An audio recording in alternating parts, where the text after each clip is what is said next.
सब लोगों को आप पाकिस्तान, अफगानिस्तान जैसी कंट्रीज से लाके हिंदुस्तान में कहाँ रखेंगे? दिल्ली, बॉम्बे, भोपाल, जगह कहाँ है? उनको नौकरियाँ क्या देंगे? मुझे एक बात बताएं, आप में से किस किस के पास अच्छी नौकरी है? नौकरी तो है कोई, एक मिनट, आप क्या एम्प्लॉयमेंट देंगे? वो खाएंगे क्या? वो पहनेंगे क्या? एक तो हमारे पास वोट करने के लिए अलग कार्ड है, आधार कार्ड का क्या यूज है? डिमोनेटाइजेशन क्यों हुई? आई एम सॉरी, बट अगर हम एक चाय बनाने वाले को देश पकड़ा देंगे तो ये होगा। हम सबसे बड़ी गलती ये हुई है कि हमने जिस गवर्नमेंट को इलेक्ट किया है, it is biting us in the face. तो क्या आपने मानते हैं कि मजबूत प्रधानमंत्री देश को मिले और मजबूत हाथों में देश है हमारा इस टाइम? बिल्कुल भी नहीं। आपको लगता है ऐसा? क्या आपको लगता है कि देश मजबूत हाथों में है? आप मुझे एक बात बताएं, आप रिपोर्टर हैं, पुलिस का काम क्या होता है?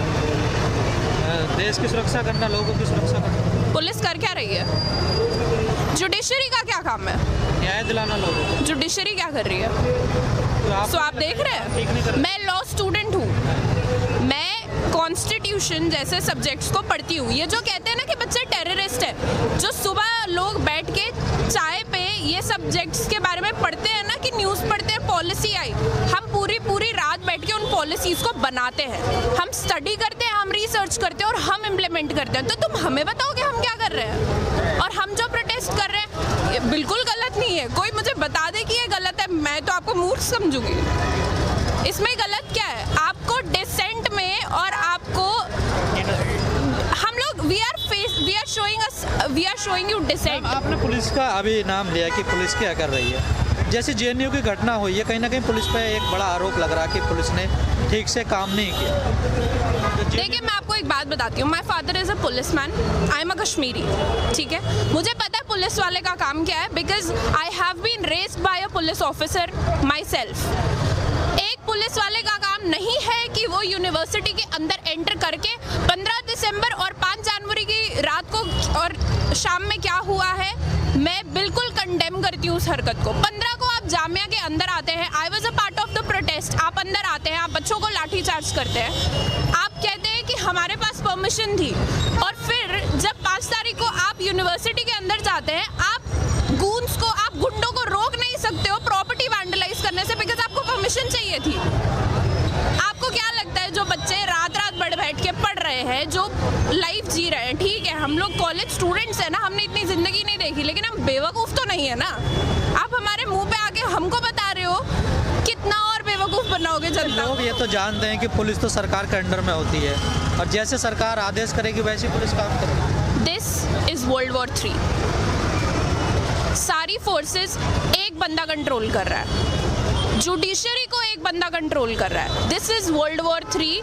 ये वो वक्त है जब दुनिया खत्म होगी, जब ये देश खत्म होगा। अब भी अगर लोग नहीं बोलेंगे तो देश खत्म होगा।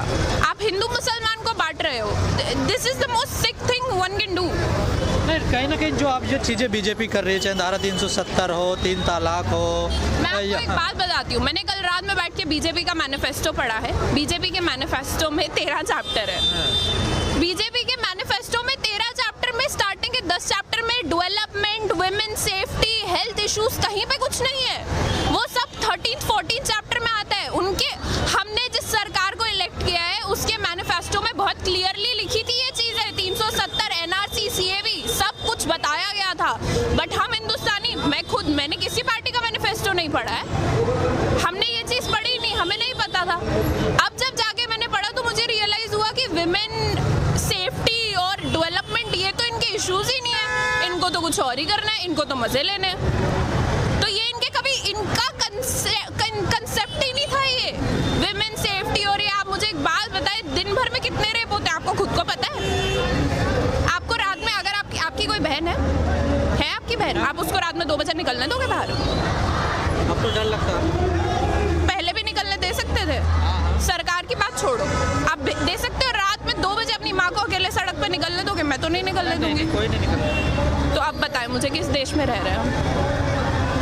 जिस देश में पुलिस घटना के आधे घंटे के बाद पहुंचे और यूनिवर्सिटी में शाम के 6 बजे ही पहुंच जाए बच्चों को कब? सरकार का कहीं ना कहीं कहना है जो पूरी स्थिति बनी हुई है, कहीं ना कहीं जो पिछली गवर्नमेंट रही है उनके कारण ये ऐसी स्थिति बनी है। टाइम लगेगा इसे थोड़ा सुधरने में। हाँ, मुझे एक बात बताएं, कितना टाइम चाहिए? कितना टाइम? हिंदुस्तान को आज़ाद हुए 70 साल हो गए। मैं आपको एक बात बताऊं, यहाँ पे कोई भी अगर मुझे पूछेगा मुझे किस चीज़ से आज़ादी चाहिए, मुझे इस डर से आज़ादी चाहिए कि अभी अगर मेरे माँ बाप का मुझे कॉल है और मैं उनको बोलूँ मैं प्रोटेस्ट में हूँ तो उनकी जान खत्म होने को ना है। क्योंकि इस वक्त सबको पता है जो लोग बाहर निकल के बात कर रहे हैं, this is suicide. What we are doing is suicide. हमें नहीं पता हमारी जान की, हमारे गर्दनों पे तलवार लटक रही है, हम कब मर सकते हैं, बट इसका ये मतलब नहीं है ना हम बोलना बंद कर दें। This is the difference between us and them. वो लोग पढ़े लिखे नहीं है ना, हम उनको ब्लेम भी नहीं कर सकते। This is sick mentality. आप आरएसएस स्कूल्स बना रहे हो, आप बच्चों को भेज रहे हो, वीडियोस वायरल हो रही है, जाओ जाके मस्जिद तोड़ो। क्या बच्चे हैं वो, जिस उम्र में उनके हाथ में पेंसिल किताब पकड़ानी चाहिए आप उनको मंदिर मस्जिद सिखा रहे हो। ये हिंदुस्तान का फ्यूचर है, ये जो आप देख रहे हो ना। सरकार तो कहीं ना कहीं कह रही है कि हम विश्व गुरु बनाएंगे, इस देश को डेवलप कंट्री बनाएंगे, और आप कह रहे सरकार बिल्कुल उलट। बहुत डेवलप हो रही है। दिसंबर में मेरे एग्जाम होने थे, मैं सड़क पे खड़ी हूँ, बहुत डेवलप हो गई कंट्री। मुझे मेरी डिग्री खतरे में लग रही है। मैं लॉ कर रही थी, कहीं मैंने देखा नहीं कभी बोले हुए। मैं लॉ कर रही हूँ, ठीक है, मुझे अपनी डिग्री यूजलेस लगती है। क्या फायदा है इसी डिग्री का। मोदी जी ने कॉन्स्टिट्यूशन की कसम खाई थी, कॉन्स्टिट्यूशन को बर्बाद करने की नहीं। आई एम सॉरी, वो बर्बाद कर रहे हैं। क्या है ये, आप लोगों को लाने की बात कर रहे हो, रखोगे कहाँ? अपने लोग आपसे खुश नहीं है। जैसे आपने कहा मैंने मैनिफेस्टो पढ़ा, तो इसमें कहीं ना कहीं लगता है उनकी विचारधारा ऐसी है, वो लोग तो इस चीज़ पे काम करना चाहते। नई बात तो है नहीं, वो तो चाहते यही थे। देखो मैं आपको एक बात बताती हूँ, आप में से किस किस को पता है बीजेपी का एवोल्यूशन कैसे हुआ है? बीजेपी पार्टी बनी कैसे कि 70s के टाइम पे जब इमरजेंसी आई थी तब एबीवीपी ग्रुप बनाया था अरुण जेटली सर ने, जब वो डीयू में एलएलबी कर रहे थे। उन्होंने एक स्टूडेंट मूवमेंट शुरू करा था, जिसके बाद बीजेपी गवर्नमेंट एस्टैब्लिश हुई। वो लोग खुद इस तरीके से लाइमलाइट में आए हैं, उन्होंने इस पूरे प्रोटेस्ट के बेसिस पे अपनी पार्टी को एस्टैब्लिश करा। ना वन डिफरेंस, जब उनकी पार्टी थी इंदिरा गांधी ने उनके ऊपर ना पुलिस वाले छोड़े, और मैं पुलिस वाले छोड़ना बोलूंगी बिकॉज वो कुत्तों से कम नहीं है इस वक्त। ना उनके ऊपर पुलिस वाले छोड़े गए, ना उनके ऊपर डंडे बरसाए गए। इनफैक्ट उन्होंने जयप्रकाश नारायण को उठा के एक पूरी गवर्नमेंट गिरा दी। और आप हमें बता रहे हो कि आप क्या कर रहे हो? हमारे पास दिमाग है, हमारे पास एजुकेशन है, and that is our weapon, we use it. हम हेट्रेड नहीं फैलाते हैं, हम पढ़ते हैं, we teach and we preach, this is what we do. अब कहीं ना कहीं इस पूरे आंदोलन को देखते हुए आपस में एक टकराव की स्थिति भी बनने लगी है कहीं कहीं जगह, क्योंकि कुछ बहुत लोग जगह बन समर्थन रही है। में भी उतरने लगे और कुछ लोग विरोध कर रहे हैं। मैं आपको एक बात बताऊं, मैं परसों लाजपत नगर गई थी, वहाँ पे 20 लोग गिन के सीए के इसमें फेवर में प्रोटेस्ट निकाल रहे थे। आई एम टेलिंग, उससे ज्यादा बच्चे ना मेरी यूनिवर्सिटी के कैंटीन में बैठे होते हैं, और उससे ज्यादा बच्चे ना जुमे की नमाज में होते हैं, ठीक है? तो कितने लोग फेवर में हैं? आप मुझे एक बात बताओ, they ban porn and then they start tweeting, इस नंबर पे मिस्ड कॉल दो और सेक्स का फायदा उठाओ। What is this? हिपोक्रेसी की भी एक सीमा होती है भाई, क्या कहना चाह रहे हो आप?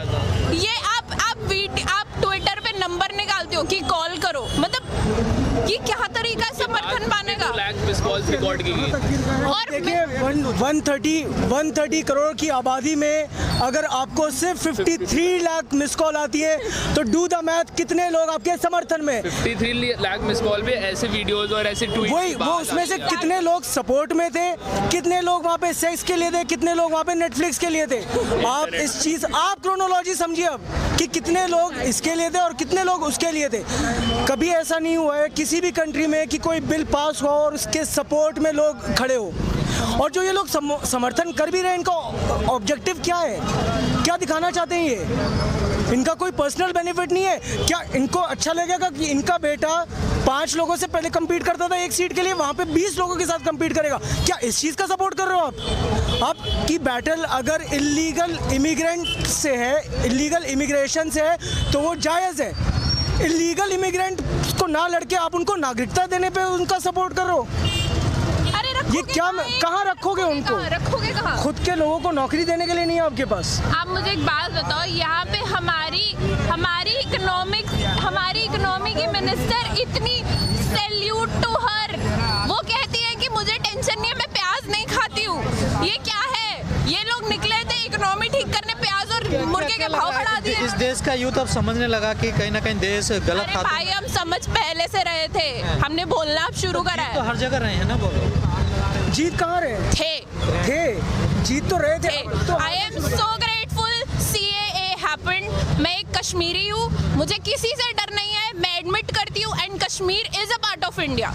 जब ये चीज़ कश्मीर में हुई मुझे ये पता था कि ये देश के हर मुसलमान पे हमला है, लेकिन कोई नहीं समझा। क्योंकि पता है हम लोगों की सबसे बड़ी प्रॉब्लम क्या है, जब तक कोई मुसीबत हमारे घर के दरवाजे पे आके दस्तक नहीं देती ना, हमको समझ में नहीं आता है। बहुत सही। तब तक हमें आराम करना है और तब तक हमें कुछ भी नहीं बोलना है। बट अब जब ये हो गया है, या तो अब बोलो या तो अब बंद हो जाओ। तो क्या लगता है आपको, सरकार बैक इसका रोल कोई एंड करेगी? नहीं है, अभी इसका कोई एंड नहीं है, अभी इसका कोई एंड नहीं है। बिकॉज अगर इसका एंड होना होता ना तो 15 तारीख की रात को मेरे एक सीनियर की एक आंख पूरी डैमेज होने के बाद हमारा गृह मंत्री पार्लियामेंट में खड़े होके ये नहीं बोलता कि हम तो 1 इंच भी नहीं हिलेंगे। वो लोगों की ईगो पे बात आ गई है, लेकिन हम लोग पीछे नहीं हटेंगे। It is we against the people we elected. अगर उनको हम कुर्सी दे सकते हैं तो कुर्सी छीन के कब गिरा सकते हैं उनको खुद पता नहीं चलेगा। मेरा आखिरी सवाल आपसे है, क्या इस पूरे मामले में, इस माहौल में जो स्थिति बनी है देश की, कहीं ना कहीं मीडिया का भी इसमें भूमिका रही है? आप कैसे देखती हैं? बहुत बड़ी मीडिया ने तो बहुत बड़ी भूमिका निभाई है, लेकिन मैं उस बात पे कुछ कहना नहीं। बहुत बड़ी भूमिका मीडिया ने इसमें निभाई है। जैसे 15 तारीख को जो JNU में हुआ, उसके बाद जी न्यूज़ या किसी और चैनल का ये पोल था, जिसमें पोल में पूछा गया था कि who was responsible for the JNU violence, leftist goons, Congress goons और ABVP स्टूडेंट्स। ब्रैकेट्स में लिखा है कि who are minorities in JNU। Media ऐसे पोल निकालेगी और उस पोल में भी वो हारी, उस पोल में भी वो हारी है। तो मीडिया ने जो भी एक्यूजिशंस लगाए हैं स्टूडेंट्स पे, मीडिया ने तो यहाँ तक ये भी दिखाया है कि भाई लोग यहाँ पे खड़े होकर नारे लगा रहे हैं कि पाकिस्तान जिंदाबाद और हिंदुत्व की कब्र खुदेगी। देश के किसी भी मुसलमान से जाके पूछ लो किसने ऐसा बोला होगा कि हिंदुस्तान में हिंदुत्व की कब्र खुदेगी। ये दिखाने का कोई तुक ही नहीं बनता है। आप पूरी तरह बिके हुए हो, मीडिया पूरी तरह बिकी हुई है। हम आवाज़ भी उठाएं तो उसको चेंज करके दिखाया जाता है लोगों को। लोग भड़केंगे नहीं तो और क्या होगा? ये तो गुस्से की बात है ही, जाहिर सी बात। जो चीज़ टेररिज्म बॉम्ब ब्लास्ट ने इस्लाम के लिए करी, वो इस वक्त बीजेपी। भाई क्वेश्चन करने हमें आए। नहीं, हम पूछ रहे हैं। 1 मिनट, अरे 1 मिनट चाचा, आप बोलिए। देखें जो चीज़ टेररिज्म ने इस्लाम के लिए करी, वही चीज़ गोदी मीडिया और बीजेपी हिंदुइज्म के लिए कर रही है। जैसे एक जो हिंदू संगठन है उसके नेता का बयान आता है कि JNU में जो हमला हुआ वो हमने करवाया। क्या आपको नहीं लगता जैसे सीरिया में, इराक में या अफगानिस्तान में ऐसे संगठन अलकायदा वगैरह अपनी जिम्मेदारी लेते थे कि हमने बम फोड़ा? क्या देश उस तरफ नहीं जा रहा है? क्या लगता है? हमारा देश तो बहुत पहले से वहीं पे था। हमारा देश तो बहुत पहले वहीं पे था। आप मुझे एक बात बताएं, यहाँ पे यूपी में कहाँ पे क्या कुछ नहीं होता है। मैं आपको अगर इस वक्त अभी इंसिडेंट्स गिनवाने पे आऊंगी ना, it would take me 2 days। Rape होता है, लड़की को जला दिया जाता है ऑन स्पॉट। एक MLA आगे एक बच्ची का रेप कर देता है। इतनी सी 9 साल के बच्चे की रेक्टल ब्लीडिंग हो गई। Dude get a life. और आप मुझे कह रहे हो कि देश वहाँ जा रहा है। हमारा देश बहुत पहले से वहीं पे था। हमारा देश बर्बादी की कागार पे पहुँच चुका है। This is how we stated कि हम बर्बाद होने की कागार पे आ चुके हैं। गांधीवाद, बिस्मिल की पॉलिसीज, अंबेडकर की पॉलिसीज जो भी थी वो सब खत्म हो रही है। और जो गौर से आ गए हैं वापस। आखिरी सवाल मेरा आपसे, कुछ लोगों का कहना है कि जो रेड विंगर है ये इंडिया में नहीं है, पूरी दुनिया में रेड विंग जो लोग हैं वो पूरी दुनिया में एक तरफ से आ रहे हैं। चाहे आप डोनाल्ड ट्रंप को देख लीजिए, ईरान पे हमला हो रहा है, कहीं ना कहीं ऐसी स्थिति बन रही है। ये पूरा देश में, पूरी दुनिया में ऐसी एक ये माहौल चल रहा है। इसमें कहीं ना कहीं मोदी भी एक हिस्सा है। बिल्कुल है, क्यों नहीं है जी। देखिए ये जो यहाँ पे जो देश में ये जो ख़राब माहौल बना है, ये कब से बना है? आप मुझे खुद बताइए कब से बना है? जब आपने CA का वोट किया, CA को पास करवाया, CAB को CA बनवाया, उसके बाद से ऐसा माहौल बनना शुरू हुआ है। ये लाया कौन बिल? क्या कांग्रेस ही लाई थी? क्या कांग्रेस ने ये पास करवाया था? ये बीजेपी ने करवाया था। बीजेपी को ही बचना है, पूरी दुनिया को भी बचना, पूरी दुनिया को बचना चाहिए। देखिए यूनिटी और पीस